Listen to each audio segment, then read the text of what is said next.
বিসমিল্লাহির রহমানির রহিম। আসসালামু আলাইকুম ওরহমতুল্লাহ। মহান আল্লাহ তালার নামে শুরু করিলাম।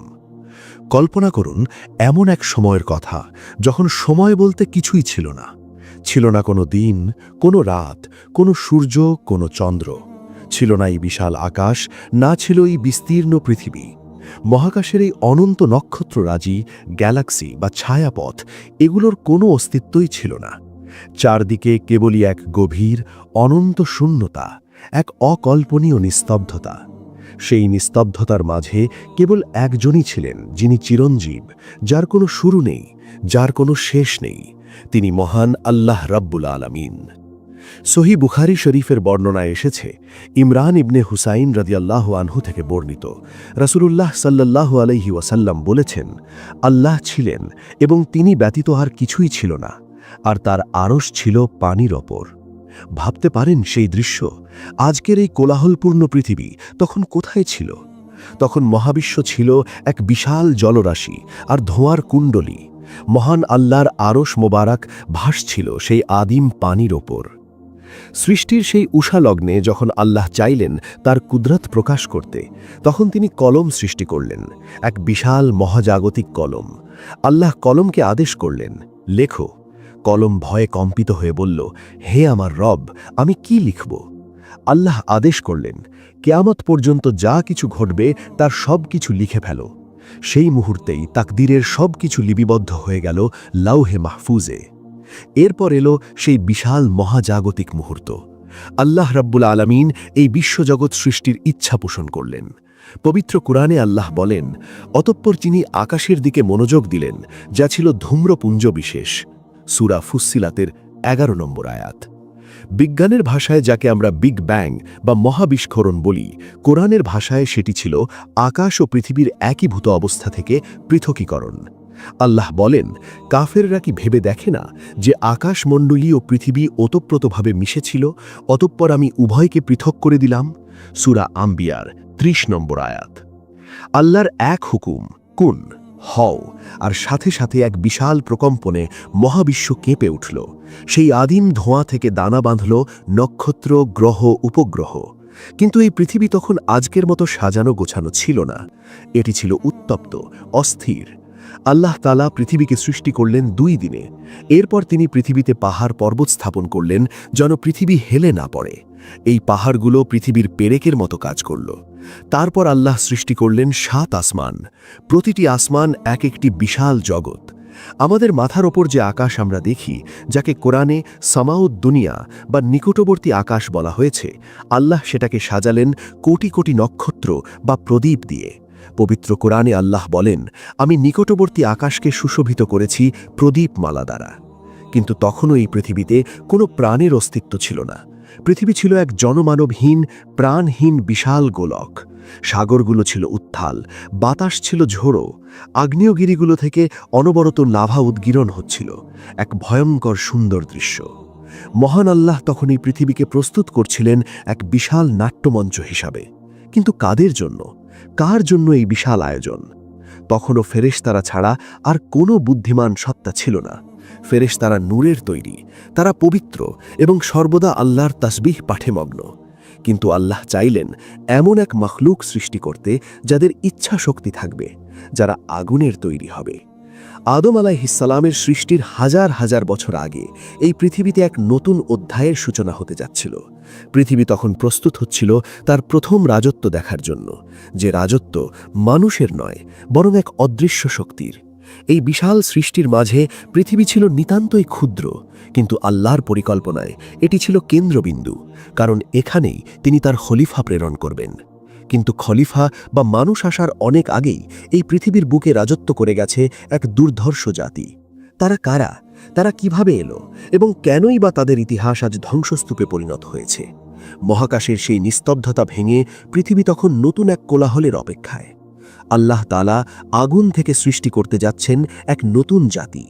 মাটির মানুষ আসার বহু আগে আগুনের তৈরি সেই জিন জাতি কিভাবে পৃথিবীর দখল নিল এবং কিভাবে তাদের অহংকার আর রক্তপাত এই সুন্দর পৃথিবীকে জাহান্নামে পরিণত করেছিল, সে এক লোমহর্ষ ইতিহাস। প্রিয় বন্ধুরা, আমাদের এই ভিডিওগুলো মুসলিম, হিন্দু, খ্রিস্টান, বৌদ্ধ সব ধর্মের লোক দেখে থাকেন। আপনি কোন ধর্মের অনুসারী কমেন্ট করে জানিয়ে দিন। আপনি যদি মুসলিম হয়ে থাকেন, ভিডিওতে একটা লাইক দিয়ে শেয়ার করে দিন। এখনও যারা আমাদের চ্যানেল সাবস্ক্রাইব করেন নাই, চ্যানেলটি সাবস্ক্রাইব করে দিন। মহাবিশ্বে সৃষ্টির পর নক্ষত্ররাজি জ্বলে উঠেছে, পৃথিবী তার রূপ নিতে শুরু করেছে, কিন্তু তখনও এক বিশাল শূন্যতা বিরাজ করছিল প্রাণের স্পন্দনে। মহান আল্লাহ রব্বুল আলামিন এই বিশাল সাম্রাজ্য কেবল জড় পদার্থের জন্য সৃষ্টি করেননি। তিনি চাইলেন এমন এক মাখলুক বা সৃষ্টি যারা হবে পবিত্রতার মূর্ত প্রতীক, যারা ক্লান্তিহীনভাবে তার গুণগান গাইবে। মাটি বা আগুন দিয়ে কিছু সৃষ্টি করার অনেক আগেই আল্লাহ তাআলা সৃষ্টি করলেন এক নূরের জগৎ। এই জগৎ হল ফেরেশতাদের জগৎ। রাসূলুল্লাহ সাল্লাল্লাহু আলাইহি ওয়াসাল্লাম বলেছেন, ফেরেশতাদের সৃষ্টি করা হয়েছে নূর বা আলো থেকে, জিনদের সৃষ্টি করা হয়েছে ধোঁয়াবিহীন আগুন থেকে, এবং আদমকে সৃষ্টি করা হয়েছে তা থেকে যা তোমাদের কাছে বর্ণনা করা হয়েছে, অর্থাৎ মাটি থেকে। সহিহ মুসলিম, হাদিস নম্বর 2996। আয়েশা রাজিয়াল্লাহু আনহা থেকে বর্ণিত, ফেরেশতারা আমাদের চেনা কোনো জাগতিক শরীরের অধিকারী নন। তাদের কোনো ক্ষুধা নেই, তৃষ্ণা নেই, ঘুম নেই, ক্লান্তি নেই। তাদের সৃষ্টি করা হয়েছে একমাত্র মহান আল্লাহের ইবাদত ও আনুগত্যের জন্য। তাদের মাঝে কোনো নফস বা কুপ্রবৃত্তি দেওয়া হয়নি, ফলে তারা আল্লাহের অবাধ্য হওয়ার কোনো ক্ষমতা রাখেন না। তারা যা আদিষ্ট হন ঠিক তাই পালন করেন। কল্পনা করুন সেই সময়ের কথা যখন 7 আসমান জুড়ে কেবলই ফেরেশতাদের বিচরণ। তাদের সংখ্যা কত তা একমাত্র আল্লাহ ছাড়া আর কেউ জানে না। রাসূলুল্লাহ সাল্লাল্লাহু আলাইহি ওয়াসাল্লাম মেরাজের রাতে 7ম আসমানে বাইতুল মামুর দর্শন করেছিলেন। তিনি বলেন, সেখানে প্রতিদিন 70,000 ফেরেশতা প্রবেশের মাধ্যমে ইবাদত করেন। যারা একবার বের হয়ে আসেন তারা কিয়ামত পর্যন্ত আর দ্বিতীয়বার প্রবেশের সুযোগ পান না। সহিহ বুখারী। চিন্তা করুন, সৃষ্টির শুরু থেকে আজ পর্যন্ত প্রতিদিন যদি 70,000 নতুন ফেরেশতা একটি ঘরে প্রবেশ করেন এবং তাদের পালা আর ফিরে না আসে, তবে আল্লাহ এই নূরের সৈন্যবাহিনী কত বিশাল। ফেরেশতাদের শারীরিক গঠনও মানুষের কল্পনার বাইরে। তাদের কারো 2টি ডানা, কারো 3টি, কারো 4টি, আবার কারো তার চেয়েও অনেক বেশি। মহান ফেরেশতা জিব্রাইল আলাইহিসসালাম, যিনি সকল নবী রাসূলের কাছে আল্লাহের বাণী বা ওহী নিয়ে আসতেন, তার রূপ ছিল অকল্পনীয়। রাসূলুল্লাহ সাল্লাল্লাহু আলাইহি ওয়াসাল্লাম তাকে তার আসল রূপে মাত্র 2 বার দেখেছিলেন। হাদিসে বর্ণিত হয়েছে, জিব্রাইল আলাইহিসসালামের 600টি ডানা রয়েছে। তিনি যখন তার ডানাগুলো মেলে ধরেন, তখন পূর্ব থেকে পশ্চিম পর্যন্ত পুরো দিগন্ত ঢেকে যায়। তার ডানা থেকে মণিমুক্তা ও নূরের ঝর্ণা ঝরে পড়ে। মুসনাদে আহমদ। ফেরেশতাদের মধ্যে মর্যাদার ভিন্নতা রয়েছে। তাদের মধ্যে 4 জন প্রধান ফেরেশতা, জিব্রাইল, মিকাইল, ইসরাফিল এবং মালাকুল মউত আলাইহিমুসসালাম। জিব্রাইল আলাইহিসসালাম হলেন রুহুল আমিন বা বিশ্বস্ত আত্মা। আল্লাহের শক্তি ও আদেশের বাহক তিনি। মিকাইল আলাইহিসসালাম নিয়োজিত আছেন বৃষ্টিবর্ষণ ও জীবিকা বন্টনের দায়িত্বে। তার ভয়ে এবং আল্লাহের আদেশের অপেক্ষায় তিনি এতটাই তটস্থ যে হাদিসে এসেছে, জাহান্নাম সৃষ্টি হওয়ার পর থেকে মিকাইল আলাইহিসসালাম আর কখনো হাসেননি। ইসরাফিল আলাইহিসসালাম শিঙ্গা বা বাঁশি মুখে নিয়ে মহাকাশের দিকে তাকিয়ে আছেন। আল্লাহের হুকুম হওয়া মাত্রই তিনি ফু দেবেন এবং মহাবিশ্ব ধ্বংস হয়ে যাবে। তার দৃষ্টি পলকের জন্য সরে যায় না, পাছে হুকুম পালন করতে এক মুহূর্ত দেরি হয়ে যায়। আর মালাকুল মাউত, যিনি প্রাণ হরণের দায়িত্বে নিয়োজিত। এছাড়াও রয়েছেন আরশ বহনকারী ফেরেশতারা, হামালাতুল আরশ। তাদের বিশালতার বর্ণনা দিতে গিয়ে রাসূলুল্লাহ সাল্লাল্লাহু আলাইহি ওয়াসাল্লাম বলেছেন, আমাকে অনুমতি দেওয়া হয়েছে আরশ বহনকারী ফেরেশতার একজনের বর্ণনা দেওয়ার। তার কানের লতি থেকে কাঁধের পর্যন্ত দূরত্ব হল 700 বছরের পথের সমান। সুনানে আবু দাউদ। সুবহানাল্লাহ! যদি কেবল কাঁধ থেকে কানের দূরত্ব এত বিশাল হয়, তবে পূর্ণ ফেরেশতাটি কত বিশাল! আর সেই মহান রবের শান কত উঁচুতে, যার আরশ এই বিশাল ফেরেশতারা বহন করছেন। এই ফেরেশতারা আসমানগুলোকে জীবন্ত করে রেখেছিলেন। কোনো আসমানই খালি ছিল না। হাদিসে এসেছে, আকাশে এমন 4 আঙ্গুল জায়গা নেই যেখানে কোনো না কোনো ফেরেশতা আল্লাহের ভয়ে সেজদারত অথবা দাঁড়িয়ে নেই। আসমান ফেরেশতাদের ভারে নুব্জ হয়ে আছে এবং গুঞ্জন করছে। তাদের তসবিহ বা জিকিরের আওয়াজ মৌমাছির গুঞ্জনের মতো মহাকাশ মুখরিত করে রাখত। ফেরেশতারা যদিও নূরের তৈরি এবং অত্যন্ত শক্তিশালী, তবুও তারা নিজেদের কোনো ক্ষমতা আছে বলে মনে করেন না। তারা সর্বদা ভীত থাকেন। পবিত্র কোরআনে আল্লাহ বলেন, তারা তাদের উপরস্থ রবকে ভয় করেন এবং তাদের যা আদেশ করা হয় তারা তাই পালন করেন। মানুষ সৃষ্টির বহু আগে এই ফেরেশতারাই ছিলেন আল্লাহর দরবারের একমাত্র শ্রোতা ও অনুগত দাস। তারা দেখছিলেন আল্লাহ কিভাবে মহাবিশ্ব সাজাচ্ছেন। তারা দেখছিলেন পৃথিবী নামক গ্রহটির বিবর্তন। উত্তপ্ত পৃথিবী ধীরে ধীরে শান্ত হচ্ছে, সাগরগুলো স্থির হচ্ছে, গাছপালা জন্মাচ্ছে। ফেরেশতারা জানতেন না এই গ্রহে ভবিষ্যতে কি ঘটতে যাচ্ছে।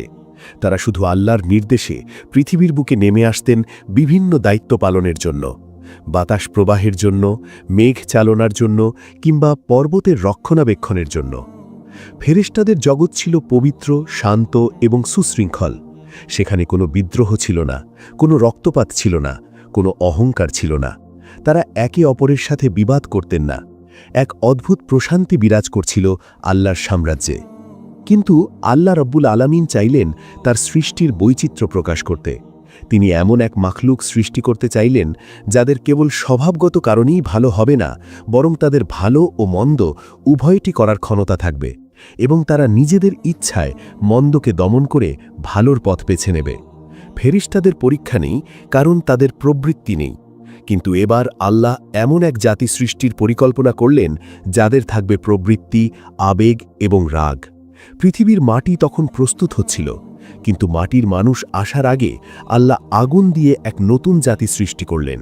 নূরের ফেরেশতারা অবাক বিস্ময়ে দেখলেন এক নতুন সৃষ্টি, যারা উজ্জ্বল, দ্রুতগামী এবং শক্তিশালী। কিন্তু তাদের উপাদান নূর নয়, বরং নার বা আগুন। কে এই আগুনের তৈরি জাতি? তারা কি ফেরেশতাদের মতো শান্ত থাকবে, নাকি পৃথিবীর বুকে প্রথম বিশৃঙ্খলা সৃষ্টি করবে? এখান থেকেই শুরু হবে এক নতুন অধ্যায়, পৃথিবীর প্রথম রাজত্ব, জিন জাতির রাজত্ব। মহাবিশ্বের বিশাল রঙ্গমঞ্চে তখনও মানুষের কোনো পদচারণা নেই। আসমানগুলো ফেরেশতাদের তাসবিহে মুখরিত, কিন্তু পৃথিবী, এই নীল গ্রহটি, তখনও জনমানবহীন, বন্য এবং আদিম।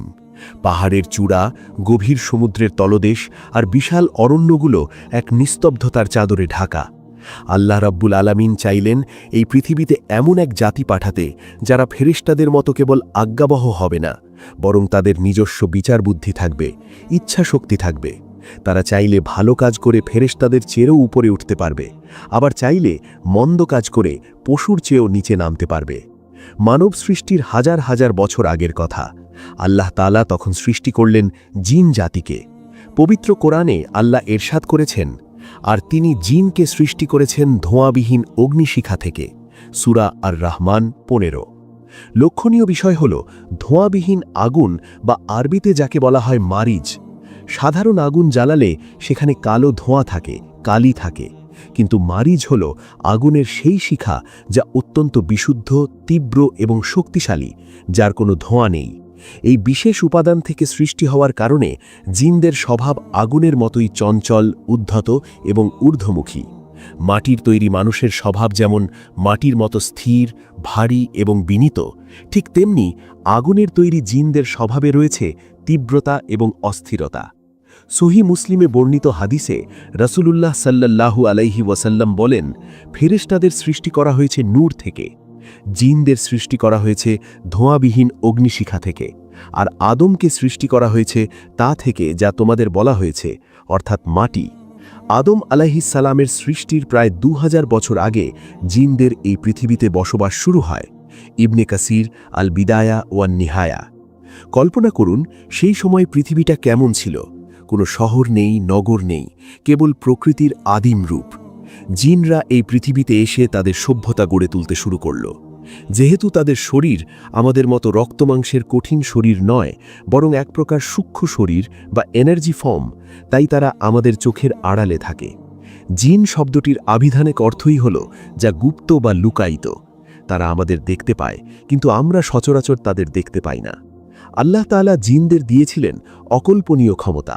তারা চোখের পলকে এক স্থান থেকে 1000 মাইল দূরে যেতে পারে। তারা আগুনের মতো যে কোনো রূপ ধারণ করতে পারে। কেউ সাপের রূপ, কেউ কুকুরের রূপ, আবার কেউ মানুষের রূপও ধারণ করতে পারে। কেউ আকাশে উড়তে পারে, কেউ সাগরের গভীর তলদেশে ডুব দিয়ে মণিমুক্তা তুলে আনতে পারে। শক্তিতে তারা মানুষের চেয়ে বহুগুণে বলীয়ান। কিন্তু ফেরেশতাদের সাথে তাদের মূল পার্থক্য হল ইখতিয়ার বা স্বাধীন ইচ্ছাশক্তি। ফেরেশতাদের কোনো ক্ষুধা, তৃষ্ণা বা যৌন আকাঙ্ক্ষা নেই, কিন্তু জিনদের তা আছে। তারা পানাহার করে। রাসূলুল্লাহ সাল্লাল্লাহু আলাইহি ওয়াসাল্লাম বলেছেন, শুকনো গোবর এবং হাড় হল জিনদের খাবার। সহিহ বুখারী। তাদের মধ্যে নারী পুরুষ আছে। তারা বিবাহ বন্ধনে আবদ্ধ হয় এবং তাদের সন্তান-সন্ততি হয়। তাদের সমাজ ব্যবস্থা অনেকটা মানুষের মতোই। তাদের মধ্যেও রাজা, প্রজা, ধনী, দরিদ্র এবং বিভিন্ন গোত্র রয়েছে। আল্লাহ তাআলা জিন এবং মানুষ উভয় জাতিকে একটা মহৎ উদ্দেশ্যে সৃষ্টি করেছেন। কোরআনে আল্লাহ বলেন, আমি জিন এবং মানুষকে সৃষ্টি করেছি কেবল এজন্যই যে তারা আমার ইবাদত করবে। সূরা আয-যারিয়াত ৫৬। শুরুর দিকে জিন জাতি আল্লাহর এই উদ্দেশ্য পালন করছিল। তারা পৃথিবীতে আল্লাহর ইবাদত করত। আকাশের ফেরেশতারা উপর থেকে দেখতেন পৃথিবীর বুকে আগুনের তৈরি এই মাখলুকগুলো সিজদা করছে। তখন পৃথিবী ছিল শান্ত। জিনদের প্রথম পিতা, যাকে অনেক তাফসীরকারক জান নামে অভিহিত করেছেন, তার বংশধরেরা পৃথিবীর আনাচে কানাচে ছড়িয়ে পড়ল। কিন্তু আগুনের স্বভাব কি বেশিক্ষণ শান্ত থাকে? আগুন যেমন দাউ দাউ করে জ্বলে উঠতে চায়, যা পায় তা গ্রাস করতে চায়, জিনদের স্বভাবও ধীরে ধীরে বদলাতে শুরু করল। তাদের মধ্যে দেখা দিল অহংকার, লোভ এবং হিংসা। যে স্বাধীন ইচ্ছাশক্তি আল্লাহ তাদের দিয়েছিলেন পরীক্ষা হিসেবে, তারা সেটার অপব্যবহার শুরু করল। ফেরেশতারা আসমান থেকে শঙ্কিত হয়ে দেখছিলেন যে পৃথিবী আল্লাহর জিকিরে শান্ত থাকার কথা। সেখানে শুরু হল দলাদলি। এক গোত্রের জিন অন্য গোত্রের উপর চড়াও হতে লাগল। ক্ষমতার লোভ তাদের অন্ধ করে দিল। আগুনের ফুলকি যেমন ছড়িয়ে পড়ে ধ্বংস ডেকে আনে, জিনদের ফিতনাও তেমনি পৃথিবীর বুকে ছড়িয়ে পড়তে শুরু করল। এটি ছিল একটা ঝড়ের পূর্বাভাস। পৃথিবীর বুকে প্রথম সভ্যতা গড়ে তুলেছিল জিনরা। কিন্তু সেই সভ্যতা টিকিয়ে রাখার মতো ধৈর্য কি তাদের ছিল, নাকি তাদের ধমনীতে প্রবাহিত আগুনের তেজ তাদের ধ্বংসের দিকে ঠেলে দেবে? মানব ইতিহাসের পাতা উল্টালে আমরা মিশরীয়, ব্যাবিলনীয় বা সিন্ধু সভ্যতার কথা জানতে পারি। কিন্তু এই সব কিছুর হাজার বছর আগে এই পৃথিবীর বুকেই গড়ে উঠেছিল এক অদৃশ্য ও শক্তিশালী সভ্যতা, যার কোনো ধ্বংসাবশেষ আজ আর খুঁজে পাওয়া যায় না। সেটি ছিল জিনদের সভ্যতা।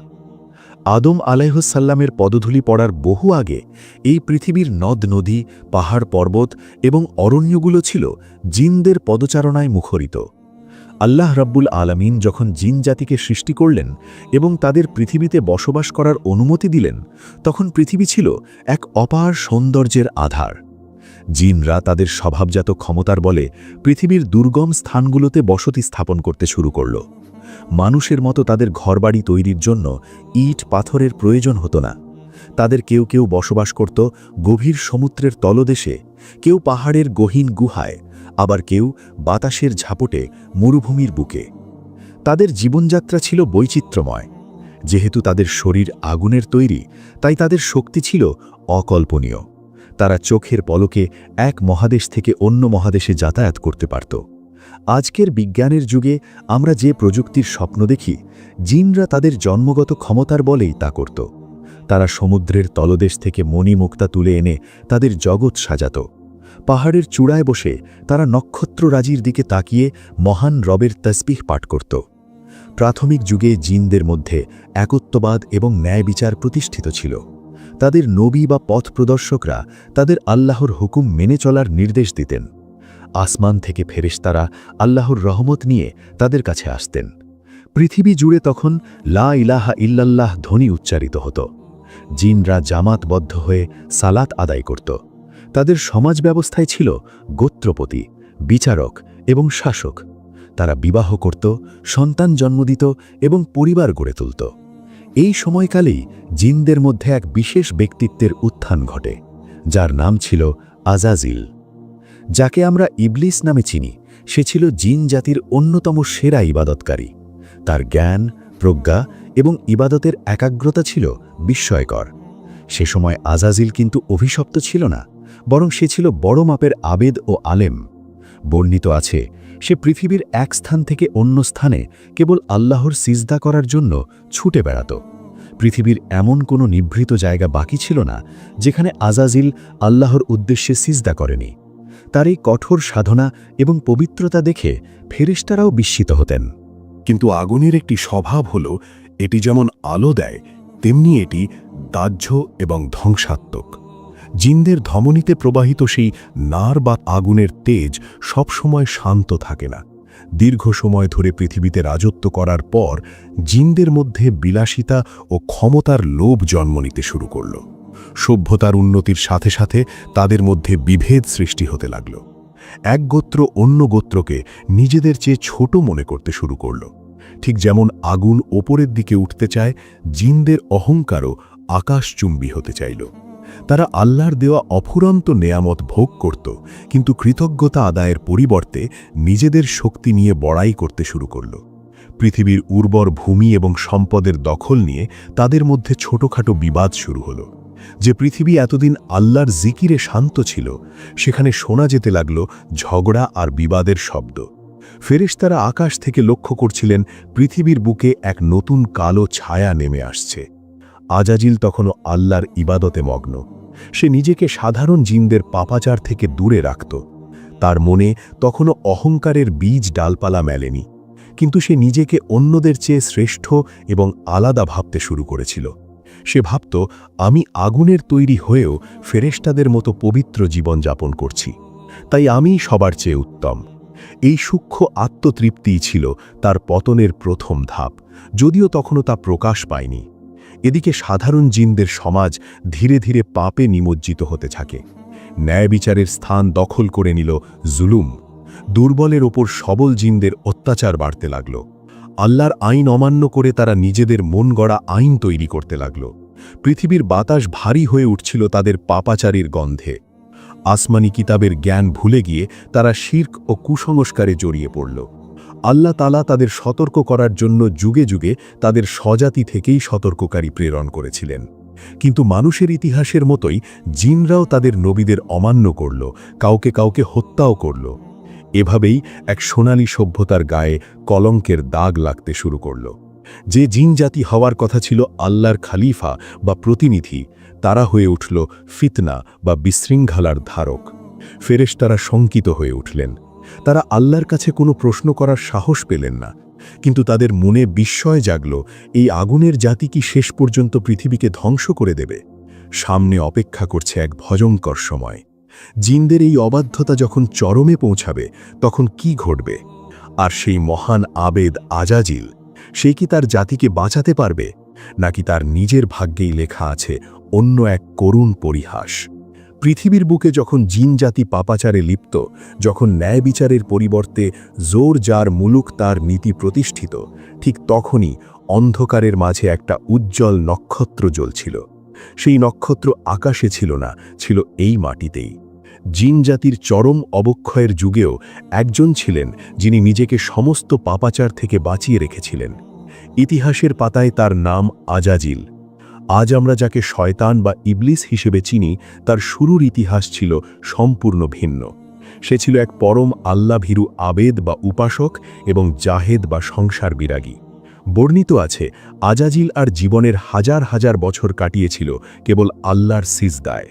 পৃথিবীর এমন কোনো স্থান বাকি ছিল না যেখানে সে তার কপাল ঠেকিয়ে আল্লাহর প্রশংসা করেনি। তার কান্নায় আকাশ বাতাস ভারী হয়ে উঠত। তার ইবাদতের নিষ্ঠা ও কঠোরতা দেখে আসমানের ফেরেশতারাও বিস্মিত হতেন। আল্লাহ রব্বুল আলামিন হলেন ন্যায় বিচারক। তিনি কারো আমল বা কর্ম বিফলে যেতে দেন না। আজাজিলের এই একাগ্রতা ও ইবাদতের পুরস্কার স্বরূপ আল্লাহ তাকে এক অভাবনীয় সম্মান দান করলেন। তিনি তাকে মাটি থেকে আসমানে তুলে নিলেন। আগুনের তৈরি একটি সৃষ্টিকে নূরের তৈরি ফেরেশতাদের সাথে থাকার অনুমতি দেওয়া হলো। এটি ছিল এক বিরল ঘটনা। আসমানে উঠে আজাজিল তার ইবাদতের মাত্রা আরও বাড়িয়ে দিল। সে প্রথম আসমানে ইবাদত করল, তারপর দ্বিতীয়, এভাবে সপ্তম আসমান পর্যন্ত তার বিচরণ ছিল। ফেরেশতারা তাকে সম্মান করতেন। তাকে উপাধি দেওয়া হল তাউসুল মালাইকা বা ফেরেশতাদের ময়ূর এবং মুয়াল্লিমুল মালাকুত বা ফেরেশতাদের শিক্ষক। কিছু বর্ণনায় এই উপাধিগুলো পাওয়া যায় যা তার তৎকালীন মর্যাদা নির্দেশ করে। সে ফেরেশতাদের সাথে কাঁধে কাঁধ মিলিয়ে আল্লাহর তাসবিহ পাঠ করত। দেখতে ফেরেশতাদের মতো না হলেও তার মর্যাদা ছিল তাদেরই সমকক্ষ। কিন্তু এখানেই এক সূক্ষ্ম পার্থক্য ছিল যা খালি চোখে দেখা যাচ্ছিল না। ফেরেশতারা আল্লাহর ইবাদত করেন কারণ তাদের সৃষ্টিই করা হয়েছে ইবাদতের জন্য। তাদের মাঝে পাপ করার কোনো ক্ষমতাই নেই। কিন্তু আজাজিলের মাঝে ছিল নাফস বা প্রবৃত্তি। সে চাইলেই পাপ করতে পারত, কিন্তু সে তার নাফসকে দমন করে ইবাদত করছিল। এই পার্থক্য থেকেই আজাজিলের মনে এক গোপন ব্যাধির জন্ম হল। ব্যাধিটির নাম উজুব বা আত্মতৃপ্তি, যা ধীরে ধীরে তাকাব্বুর বা অহংকারের রূপ নিচ্ছিল। সে মনে মনে ভাবত, এই ফেরেশতারা তো আল্লাহর হুকুম মানতে বাধ্য, এদের কোনো কৃতিত্ব নেই। কিন্তু আমি আগুনের তৈরি, আমার রাগ আছে, কামনা আছে, তবুও আমি সব কিছু ত্যাগ করে আল্লাহর প্রিয় হয়েছি। সুতরাং আমি এদের চেয়ে শ্রেষ্ঠ, আমার মতো কেউ নেই। এই চিন্তাটি ছিল বিষের মতো। আগুনের শিখা যেমন উপরের দিকে ওঠে, আজাজিলের মনও তেমনি নিজেকে সবার উপরে ভাবতে শুরু করল। সে তার নিজের জাতি, পৃথিবীর সেই পাপাচারী জিনদের চরম ঘৃণা করত। সে তাদের অধঃপতন দেখে লজ্জা পেত না, বরং নিজেকে তাদের চেয়ে আলাদা ও পবিত্র ভেবে গর্ববোধ করত। সে আল্লাহর কাছে দোয়া করত যেন তাকে ওই নিকৃষ্ট জিনদের সাথে আর সম্পর্ক রাখতে না হয়। এদিকে আল্লাহ রাব্বুল আলামিন তো আলিমুন বিজাতি সুদূর, অন্তর্যামী। তিনি জানতেন আজাজিলের বাহ্যিক ইবাদতের আড়ালে তার অন্তরে কি সুপ্ত অহংকার দানা বাঁধছে। ইবাদত যখন বিনয়ের পরিবর্তে গর্বের কারণ হয়ে দাঁড়ায়, তখন তা আল্লাহর কাছে গ্রহণযোগ্য থাকে না। আল্লাহ চাইলেন তাকে পরীক্ষা করতে, কিন্তু সেই পরীক্ষার সময় তখনও আসেনি। ততদিনে পৃথিবীর অবস্থা শোচনীয় হয়ে পড়েছে। জিনের ফিতনা, মারামারি আর রক্তপাত এমন পর্যায়ে পৌঁছালো যে পৃথিবীর পরিবেশ দূষিত হয়ে উঠল। তাদের পাপের ভারে পৃথিবী কাঁপছিল। নিরীহ জিন ও প্রাণীকুল আল্লাহর কাছে ফরিয়াদ জানাচ্ছিল। আল্লাহ তাআলা সিদ্ধান্ত নিলেন এই বিশৃঙ্খলার অবসান ঘটাতে হবে। তিনি আসমানের ফেরেশতাদের ডাকলেন। একটি বিশাল বাহিনী প্রস্তুত করা হলো পৃথিবীর বুকে অভিযান চালানোর জন্য। এই পবিত্র অভিযানের নেতৃত্ব কে দেবে? ফেরেশতাদের দৃষ্টি পড়ল তাদের মধ্যে থাকা সেই মহীয়সী ইবাদতকারী আজাজিলের উপর। আজাজিলও তৈরি হল। সে চাইল তার নিজের পাপাচারী স্বজাতিকে ধ্বংস করে নিজের শ্রেষ্ঠত্ব আরও একবার প্রমাণ করতে। ফেরেশতাদের সেই নূরের লস্কর আর তাদের সাথে আগুনের তৈরি আজাজিল সবাই প্রস্তুত হল পৃথিবীর দিকে নেমে আসার। এক মহাযুদ্ধের দামামা বাজতে শুরু করল। এই যুদ্ধ কেবল জিনদের বিরুদ্ধে ছিল না, এটি ছিল পৃথিবীর বুক থেকে পাপ মুছে ফেলার অভিযান। কিন্তু আজাজিল জানত না এই বিজয়ই হবে তার পতনের মূল কারণ। সে জানত না তার এই ক্ষমতার দাপটই তাকে অন্ধ করে দেবে, যা তাকে এমন এক পরিণতির দিকে নিয়ে যাবে যা মহাবিশ্বের ইতিহাসে সবচেয়ে বড় ট্র্যাজেডি হিসাবে লেখা হবে। আসমান থেকে নেমে আসছে ফেরেশতাদের বাহিনী, হাতে তাদের নূরের চাবুক এবং আসমানি অস্ত্র। এই বাহিনীর নেতৃত্বে বা অগ্রভাগে ছিলেন সেই মহান আবেদ আজাজিল। কল্পনা করুন সেই মুহূর্তটি। বিদ্রোহী জিনরা তখনও নিজেদের অহংকারে মত্ত। হঠাৎ আকাশ বিদীর্ণ করে হাজার হাজার নূরের জ্যোতি নেমে আসতে শুরু করল। ফেরেশতাদের আগমনে পৃথিবী প্রকম্পিত হয়ে উঠল। ফেরেশতারা সংখ্যায় কত ছিলেন তা অজানা, কিন্তু তাদের তেজ ছিল সহ্য সীমার বাইরে। যুদ্ধ শুরু হল। এক পাশে বিদ্রোহী পাপাচারী জাদুকর এবং অহংকারী জিনের দল, অন্য পাশে আল্লাহর পবিত্র ফেরেশতা বাহিনী এবং আজাজিল। এটি কোনো সাধারণ যুদ্ধ ছিল না, আগুনের গোলা বনাম নূরের ঝলকানি। জিনরা তাদের মায়াবী শক্তি দিয়ে প্রতিরোধ করার চেষ্টা করল, কিন্তু আল্লাহর বাহিনীর সামনে তা ছিল খড়কুটোর মতো। এই যুদ্ধে আজাজিলের ভূমিকা ছিল সবচেয়ে ভয়ঙ্কর। সে তার নিজের জাতির বিরুদ্ধে এমন আক্রোশে ঝাঁপিয়ে পড়ল যা দেখে মনে হচ্ছিল সে তার অতীত মুছে ফেলতে চায়। সে প্রতিটি বিদ্রোহী জিনকে খুঁজে খুঁজে বের করছিল এবং হত্যা করছিল। তার মনে কাজ করছিল এক অদ্ভুত মনস্তত্ত্ব, আমি এই পাপী আগুনের জাতি নই। আমি এদের ধ্বংস করে প্রমাণ করব যে আমি একমাত্র আল্লাহ প্রেমী, আমি এই পৃথিবীর যোগ্য উত্তরাধিকারী। আজাজিল তার তরবারি বা শক্তি দিয়ে হাজার হাজার জিনকে হত্যা করল। তার দাপটে ভীত হয়ে জিনরা পালাতে শুরু করল। তারা বুঝতে পারল আসমানি গজব থেকে পালানোর কোনো পথ নেই। ফেরেশতারা তাদের তাড়া করলেন।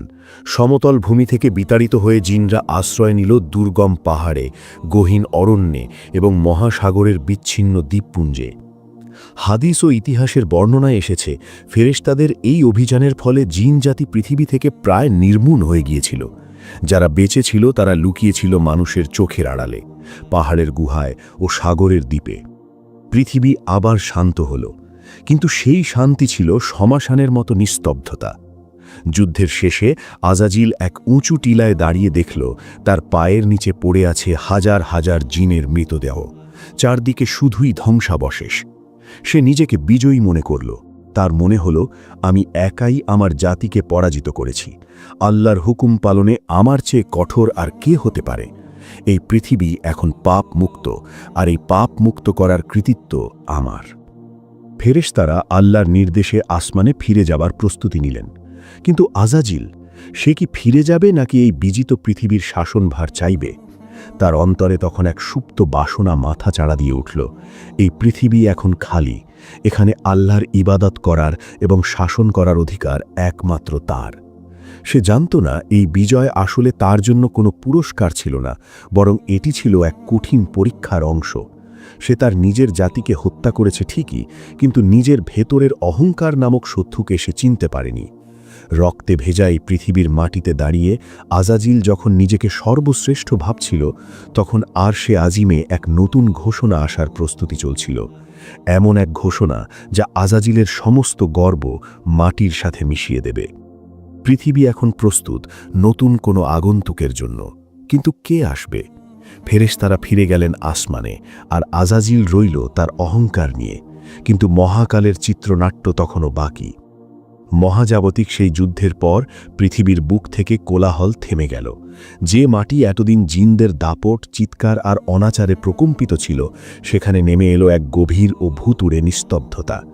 ফেরেশতাদের অভিযানের মুখে টিকতে না পেরে বিদ্রোহী জিনদের অবশিষ্টাংশ তখন প্রাণ ভয়ে দিকবিদিক জ্ঞানশূন্য হয়ে পালিয়ে বেড়াচ্ছিল।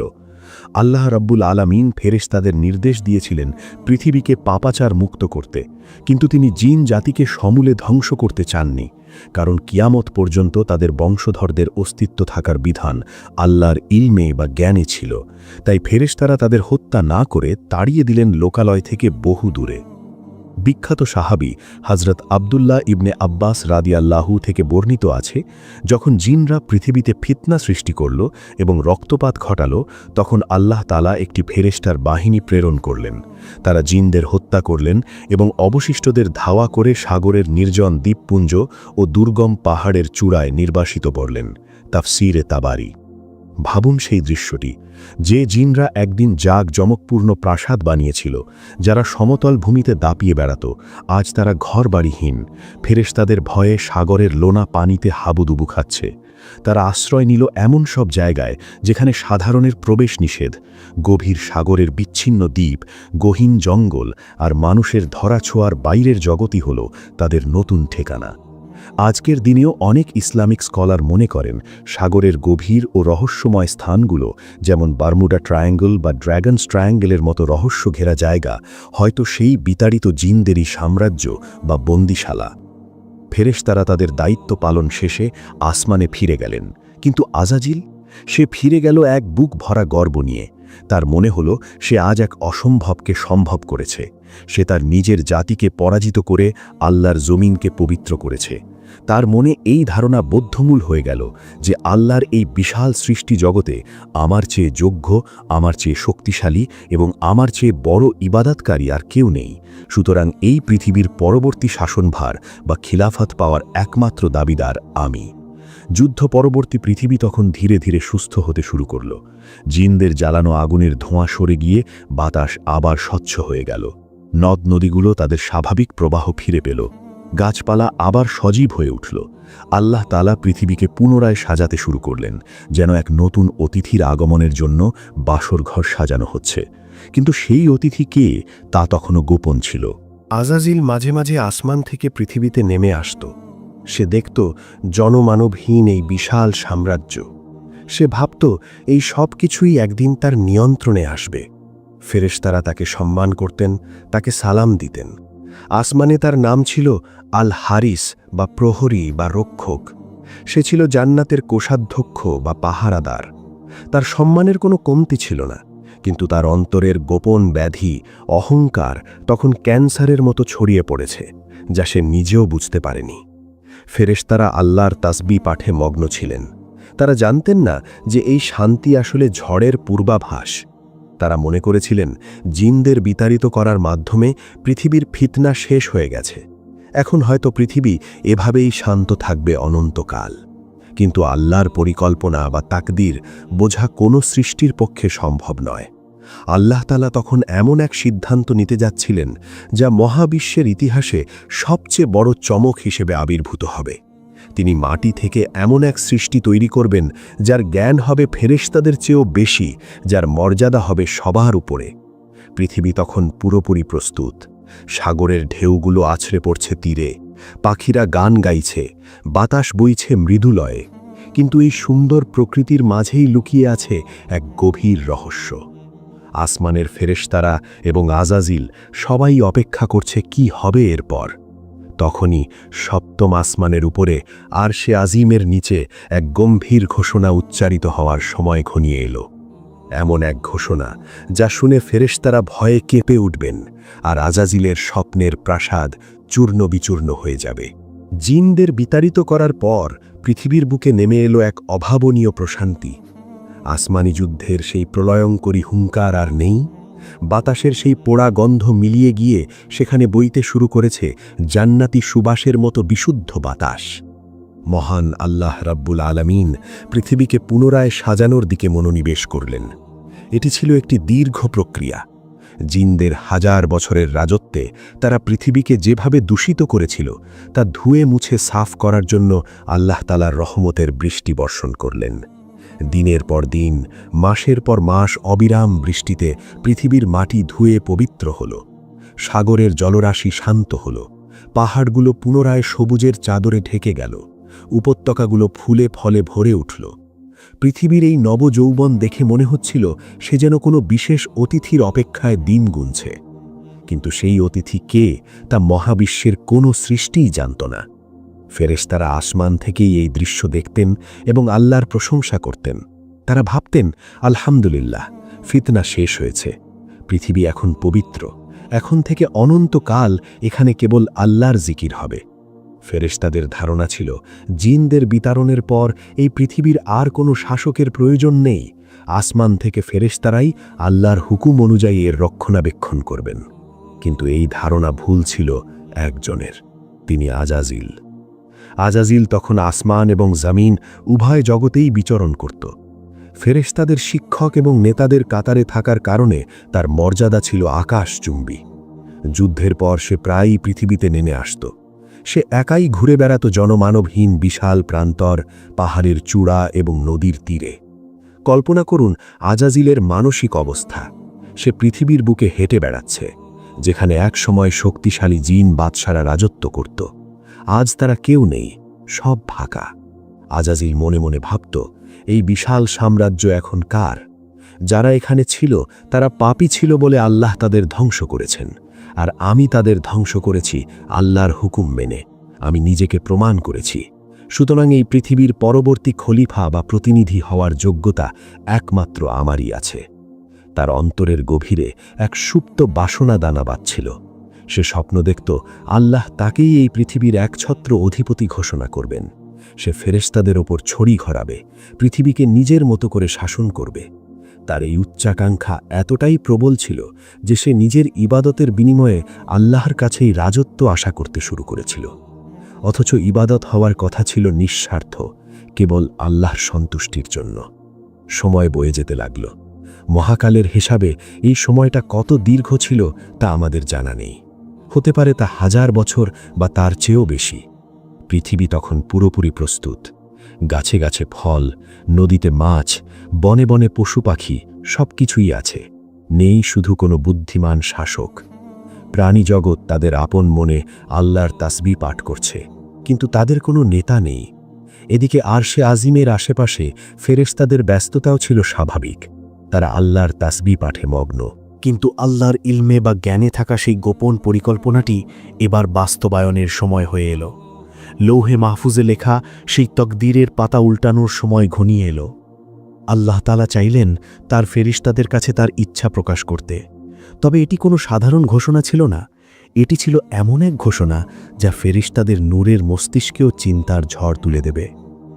একদিন হঠাৎ আসমানের ফেরেশতাদের প্রতি আল্লাহর তরফ থেকে এক বিশেষ আহ্বান এলো। জিব্রাইল আলাইহিসসালাম, মিকাইল আলাইহিসসালাম, ইসরাফিল আলাইহিসসালাম সহ সমস্ত উচ্চপদস্থ ফেরেশতাদের সমবেত হওয়ার নির্দেশ দেওয়া হলো। ফেরেশতারা বুঝতে পারলেন গুরুত্বপূর্ণ কিছু ঘটতে যাচ্ছে। সাধারণত আল্লাহ তাআলা ওহীর মাধ্যমে নির্দেশ পাঠান, কিন্তু এভাবে সবাইকে একত্রিত করার অর্থ হল মহাবিশ্বের ইতিহাসে কোনো বড় পরিবর্তন আসতে যাচ্ছে। আজাজিলের বুক গর্বে ফুলে উঠল। সে ভাবল, অবশেষে সেই সময় এসেছে, নিশ্চয়ই আল্লাহ আজ আমাকে পৃথিবীর বাদশাহী দান করবেন। আমার দীর্ঘ ইবাদত এবং কষ্টের ফল আজ আমি পাব। সবাই সারিবদ্ধভাবে দাঁড়াল। পরম ভক্তি ও বিনয়ের সাথে তারা অপেক্ষা করতে লাগল মহান রবের বাণীর জন্য। চারদিক নিস্তব্ধ, পিনপতন নীরবতা, কেবল আল্লাহর নূরের তাজাল্লি অনুভব করা যাচ্ছিল। তখন মহান আল্লাহ রাব্বুল আলামিন সেই ঐতিহাসিক ঘোষণাটি দিলেন, যা পবিত্র কুরআনের সূরা বাকারায় বর্ণিত হয়েছে।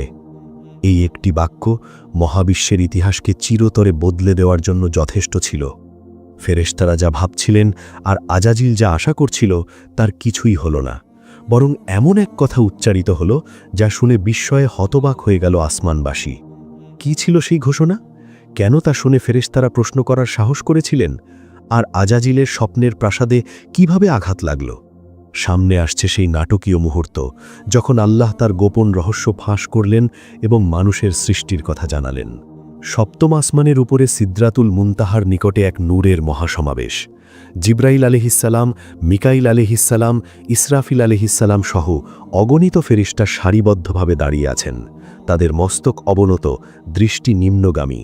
মহান রবের ভয়ে এবং সম্মানে এক পিনপতন নীরবতা বিরাজ করছে। সেখানে সময়ের কোনো হিসাব নেই, কেবল আল্লাহর নূরের তাজাল্লি বা জ্যোতি বিচ্ছরিত হচ্ছে। অবশেষে সেই মাহেন্দ্রক্ষণ উপস্থিত হল। মহান আল্লাহ রাব্বুল আলামিন ফেরেশতাদের সম্বোধন করলেন। তার বাণী কোনো সাধারণ আওয়াজ নয়, এটি সরাসরি রুহের ভেতরে প্রকম্পন সৃষ্টি করে। আল্লাহ তাআলা ঘোষণা করলেন, ইন্নী জাইলুন ফিল আরদি খলিফা, অর্থ নিশ্চয়ই আমি পৃথিবীতে একজন প্রতিনিধি বা খলিফা সৃষ্টি করতে যাচ্ছি। সূরা বাকারা ৩০। এই একটি বাক্য শুনেই আজাজিলের হৃৎস্পন্দন যেন থমকে গেল। খলিফা মানে প্রতিনিধি, শাসক বা স্থলাভিষিক্ত। আজাজিল ভাবল, আল্লাহ নিশ্চয়ই আমার কথা বলছেন। আমিই তো সেই খলিফা। আমি আগুনের তৈরি, আমি শক্তিশালী, আমি 1000 বছর ধরে ইবাদত করেছি, এই পদ তো আমারই প্রাপ্য। তার মনে আনন্দের হিল্লোল বয়ে গেল, কিন্তু পরক্ষণেই তার ভুল ভাঙল যখন সে বুঝতে পারল আল্লাহ তাকে খলিফা বলছেন না, বরং তিনি সৃষ্টি করতে যাচ্ছেন, মানে এমন কেউ যে এখনো অস্তিত্বেই নেই। ফেরেশতারা ওই ঘোষণায় চরম বিস্মিত হলেন। তাদের বিস্ময়ের কারণ ভিন্ন ছিল। তারা তাদের দীর্ঘ স্মৃতিশক্তি হাদরে দেখলেন, এর আগে যারা পৃথিবীতে ছিল সেই জিন জাতি, তারা ইখতিয়ার বা স্বাধীন ইচ্ছাশক্তি পেয়ে কি করেছিল?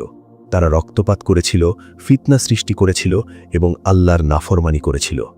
ফেরেশতারা ভাবলেন, আবার কি সেই একই ইতিহাসের পুনরাবৃত্তি হবে? আবার কি পৃথিবীতে এমন কেউ যাবে যারা মারামারি করবে, কাটাকাটি করবে?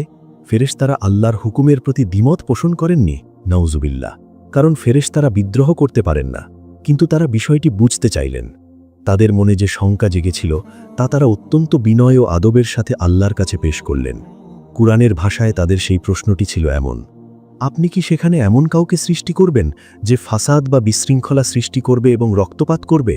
অথচ আমরাই তো আপনার প্রশংসিত তসবিহ পাঠ করছি এবং আপনার পবিত্রতা বর্ণনা করছি। সূরা বাকারা ৩০। এই কথার অর্থ ছিল, হে আমাদের রব, আমরা কি আপনার ইবাদতের জন্য যথেষ্ট নই? আমাদের জীবনে কোনো পাপ নেই, আমরা দিন-রাত আপনার পবিত্রতা বর্ণনা করি। তাহলে কেন মাটির তৈরি এমন এক মাখলুক দরকার যাদের প্রবৃত্তি থাকবে, যারা পাপ করার ক্ষমতা রাখবে? এরা তো জিনদের মতোই পৃথিবীকে নষ্ট করবে। আল্লাহ তাআলা তো মহাজ্ঞানী, তিনি অতীত, বর্তমান এবং ভবিষ্যৎ সবকিছুই জানেন। ফেরেশতারা দেখছিলেন মানুষের মাটির দিকটা, তাদের সম্ভাব্য পাপাচারের দিকটা, কিন্তু আল্লাহ দেখছিলেন মানুষের ভেতরের নূরের দিকটা। তিনি দেখছিলেন এই মাটির মানুষের মধ্য থেকেই আসবেন হজরত ইব্রাহিম আলহিসাল্লাম, হজরত মুসা আলহিসাল্লাম এবং হজরত মুহাম্মদ সাল্লাল্লাহু আলহি ওয়াসাল্লামের মতো মহামানবেরা। তিনি দেখছিলেন এই মানুষেরাই নফসের সাথে জিহাদ করে, সমস্ত প্রলোভন উপেক্ষা করে গভীর রাতে আল্লাহর জন্য সিজদায় লুটিয়ে পড়বে, যা ফেরেশতাদের ইবাদতের চেয়েও আল্লাহর কাছে প্রিয় হবে। তাই ফেরেশতাদের প্রশ্নের জবাবে আল্লাহ তাআলা এক সংক্ষিপ্ত কিন্তু গভীর উত্তর দিলেন। ইন্নী আলামু মা লা তা'লামুন, অর্থ নিশ্চয়ই আমি যা জানি তোমরা তা জানো না। সূরা বাকারা ৩০। এই উত্তরের পর ফেরেশতারা একেবারে চুপ হয়ে গেলেন। তারা বুঝতে পারলেন আল্লাহর এই পরিকল্পনার পেছনে এমন কোনো বিশাল রহস্য বা হিকমত আছে যা তাদের জ্ঞানের সীমার বাইরে। তারা লজ্জিত হলেন এবং তওবা করলেন। তাদের আর কোনো প্রশ্ন রইল না। তারা সম্পূর্ণভাবে আল্লাহর ইচ্ছার কাছে আত্মসমর্পণ করলেন। কিন্তু আজাজিল, তার অবস্থা ছিল ভিন্ন। আল্লাহর উত্তর শুনে ফেরেশতারা শান্ত হলেও আজাজিলের মনের ভেতরে আগুন দাউ দাউ করে জ্বলে উঠল। আমি যা জানি তোমরা তা জানো না। আল্লাহর এই কথার রহস্য সে ভেদ করতে চাইল। সে ভাবতে লাগল, কে এই নতুন সৃষ্টি? মাটি দিয়ে তৈরি হবে? মাটি তো এক তুচ্ছ বস্তু, একে পা দিয়ে মারানো যায়। আর আমি আগুন, আমি সব কিছু জ্বালিয়ে দিতে পারি। আমি ঊর্ধ্বে থাকি। মাটির তৈরি কোনো কিছু কিভাবে আমার চেয়ে শ্রেষ্ঠ হতে পারে?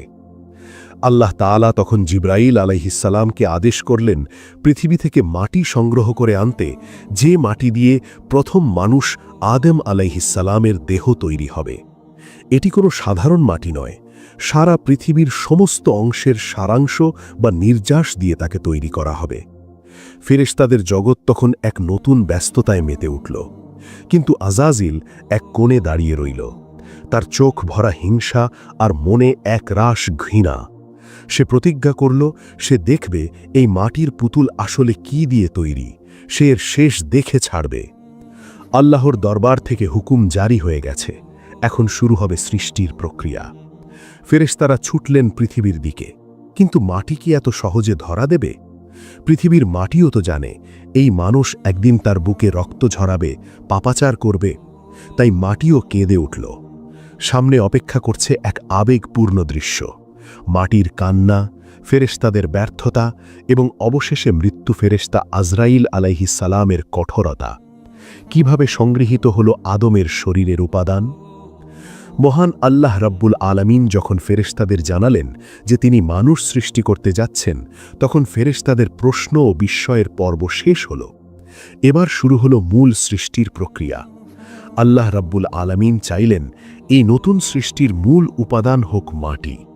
যে মাটির ওপর তারা বসবাস করবে, সেই মাটি দিয়েই তাদের শরীর গঠিত হবে এবং মৃত্যুর পর তারা আবার সেই মাটিতেই মিশে যাবে। মহান আল্লাহ রাব্বুল আলামিন প্রধান ফেরেশতা জিবরাইল আলাইহিসসালামকে আদেশ দিলেন, পৃথিবীতে যাও এবং সেখান থেকে এক মুঠো মাটি নিয়ে এসো। জিবরাইল আলাইহিসসালাম মহান আল্লাহর আদেশে পৃথিবীর বুকে নেমে এলেন। তিনি যখনই মাটি নিতে হাত বাড়ালেন, তখন পৃথিবী এক অদ্ভুত আচরণ করল।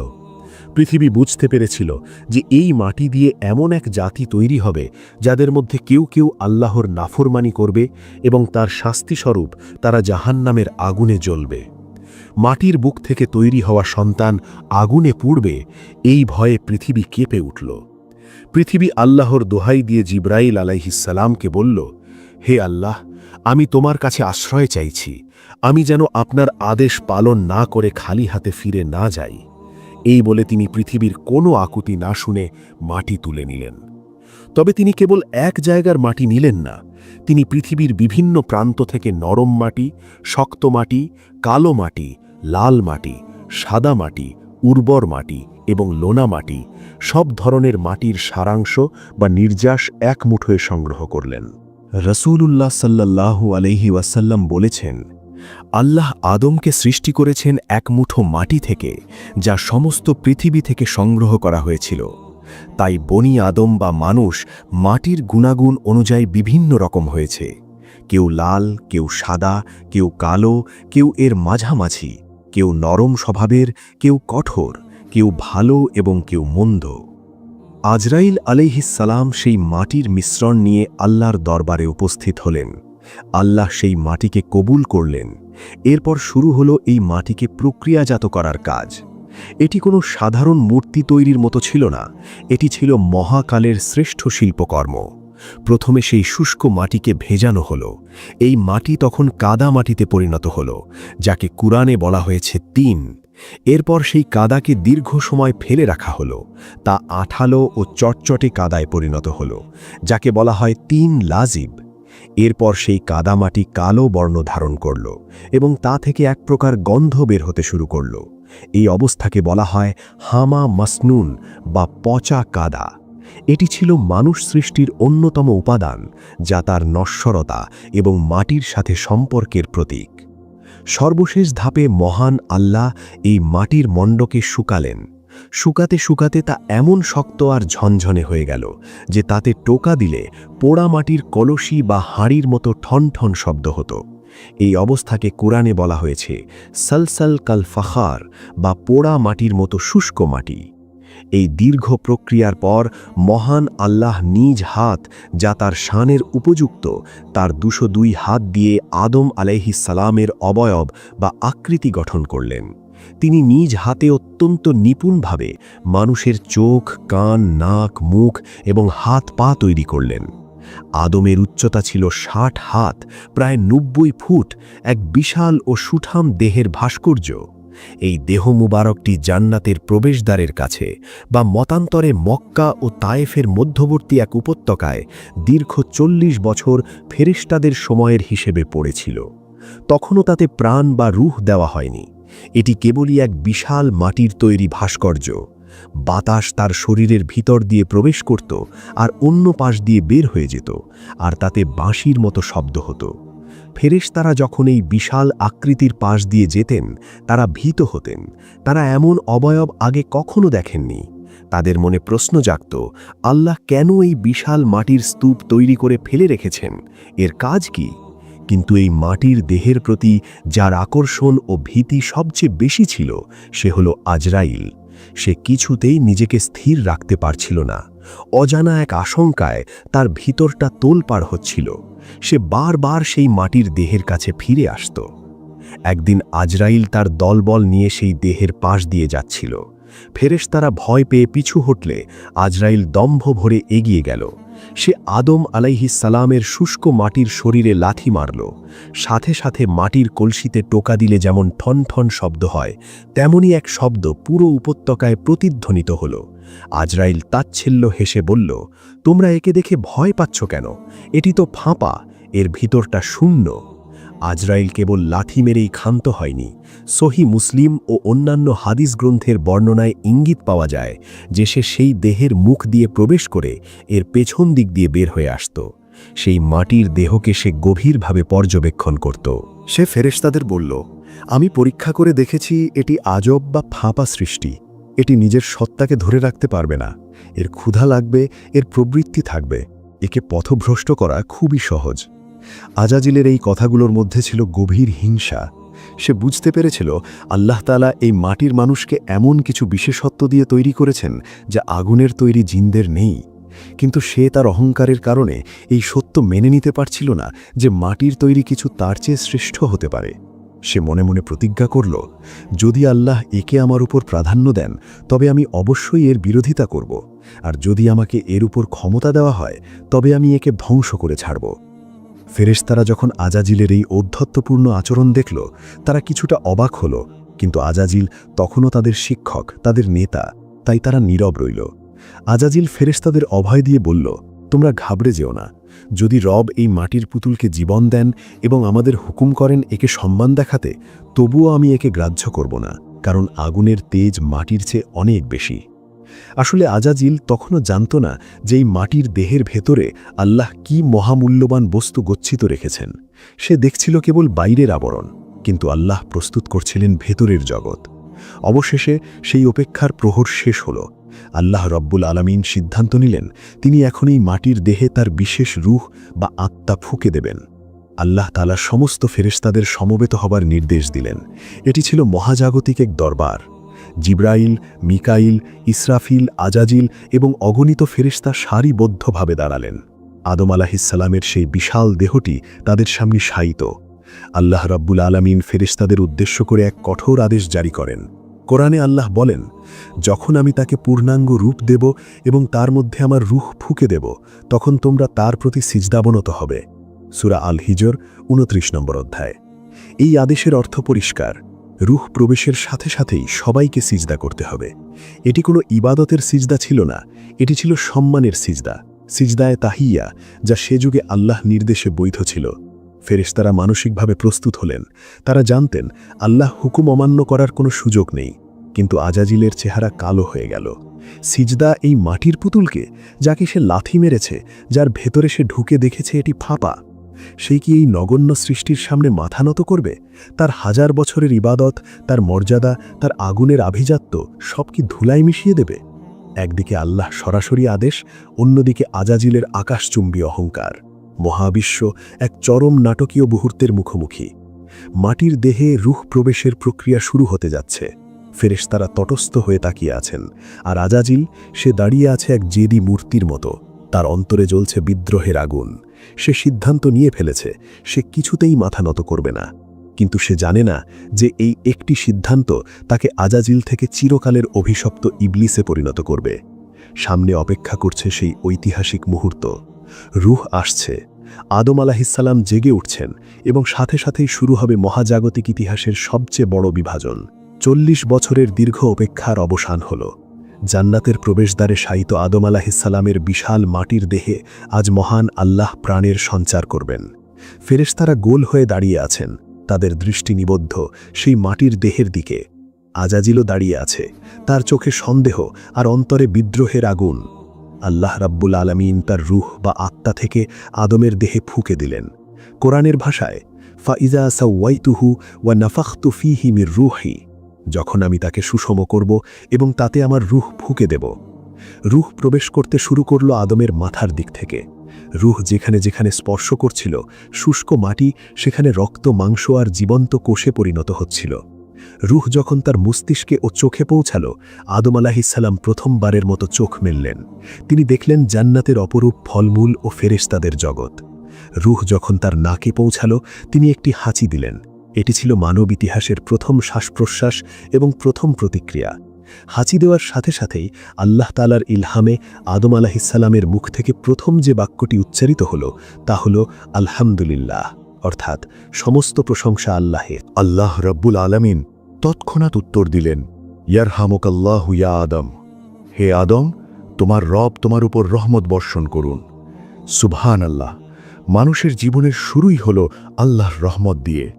আল্লাহ প্রথমেই তাকে শাসন করেননি, বরং রহমতের দোয়া দিয়েছেন। রূহ তখনও পুরো শরীরে পৌঁছায়নি, কেবল কোমর পর্যন্ত এসেছে।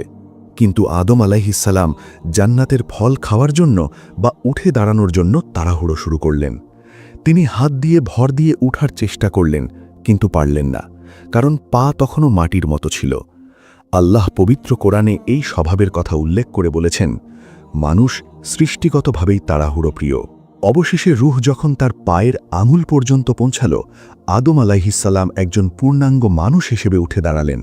এক বিশাল সুপুরুষ, সুন্দর গঠন, মায়াবী চেহারা আর চেহারায় নূরের দীপ্তি। ফেরেশতারা এমন সুন্দর সৃষ্টি এর আগে কখনো দেখেননি। ঠিক সেই মুহূর্তেই আল্লাহর পূর্ব ঘোষিত আদেশ কার্যকর হওয়ার সময় এলো। আল্লাহ ফেরেশতাদের বললেন, উসজুদুলি আদামা, আদমের প্রতি সিজদা বনত হও। এই আদেশ শোনামাত্রই আসমানের কোটি কোটি ফেরেশতা, জিব্রাইল, মিকাইল, ইসরাফিল, আজরাইল এবং তাদের সাথের সবাই বিনা বাক্যে, বিনা প্রশ্নে একসাথে সিজদায় লুটিয়ে পড়লেন। এটি ইবাদতের সিজদা ছিল না, এটি ছিল আল্লাহর আদেশের প্রতি আনুগত্য এবং আদমের শ্রেষ্ঠত্বের প্রতি সম্মান প্রদর্শনের সিজদা। জান্নাতের বিশাল প্রান্তর জুড়ে কেবল নূরের ফেরেশতাদের সিজদাবনত দৃশ্য, এক অভূতপূর্ব মহাজাগতিক দৃশ্য। কিন্তু একজন সিজদা করল না, সে ঠায় দাঁড়িয়ে রইল। সে মাথা উঁচু করে, বুক টান টান করে ফেরেশতাদের সিজদারত সাগরের মাঝখানে এক অশুভ পিলারের মতো দাঁড়িয়ে রইল। সে আজাজিল। ফেরেশতারা যখন সিজদা থেকে মাথা তুললেন, তারা দেখলেন আজাজিল দাঁড়িয়ে আছে। তারা ভয়ে শিউরে উঠলেন। আল্লাহর হুকুম অমান্য করা এ তো অকল্পনীয়। আল্লাহ রাব্বুল আলামিন তো সব জানেন। তবুও তিনি আজাজিলকে প্রশ্ন করলেন যেন তার অপরাধ সবার সামনে প্রকাশ পায়। হে ইবলিস, কিসে তোমাকে বাধা দিল তাকে সিজদা করতে, যাকে আমি নিজ হাতে সৃষ্টি করেছি? তুমি কি অহংকার করলে, নাকি তুমি উচ্চ মর্যাদা সম্পন্নদের অন্তর্ভুক্ত? সূরা সদের ৭৫।